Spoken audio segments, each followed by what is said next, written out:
আসসালামু আলাইকুম রহমতুল্লাহ। বন্ধুরা, এটা একটি সোলার চার্জ কন্ট্রোলার চায়না।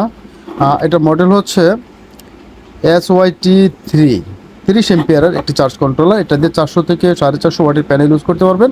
আর সবচেয়ে সুন্দর দেখতে, গেটআপ অনেক সুন্দর। অনেক দিন ব্যবহার করার পর আসলে অনেক দিন বিক্রি করার ভিতরেও আজকে আমার কাছে এই কন্ট্রোলারটা সবচেয়ে ভালো লাগছে। অনেক ধরনের সোলার কন্ট্রোলার তো আমরা সেল করে থাকি, তার মধ্যে আমার কাছে সবচেয়ে ভালো লাগছে। দেখুন, গেটআপটা অনেক সুন্দর। এখন বাতিগুলো জ্বলতেছে, দেখতে অনেক ভালো লাগতেছিল। আর এখানে দুটো দুটো চারটা কিন্তু মোবাইল চার্জের অপশন থেকে যাবে। আর কানেকশনগুলো অনেক সহজ। এখানে সোলার কন্ট্রোল করতে পারবেন, তো সোলার অ্যাড হবে, এখানে ব্যাটারি অ্যাড হবে, আর এখান থেকে আউটপুট নেবেন। আর এই কন্ট্রোলারটি পেতে চাইলে হোয়াটসঅ্যাপ ইমোতে নক করে আমাদের মেসেজ দিয়ে অর্ডার করে দিবেন, অর্থাৎ আরও বিস্তারিত জানতে পারবেন। পাশাপাশি যদি আমাদের দোকানেও আসতে পারেন, যারা সরাসরি এসে নিতে চান, আরও দেখে শুনে বুঝে তারা আমার দোকানে চলে আসেন। আমার দোকান সাভার বাস স্ট্যান্ড, নন্দ সংস্থা মার্কেট, তৃতীয়তলা। পপুলার ডিজিটাল ইলেকট্রনিক্স হচ্ছে আমাদের দোকানের নাম। ভালো থাকবেন। আসসালামু আলাইকুম রহমতুল্লাহি ওয়া বারাকাতুহু।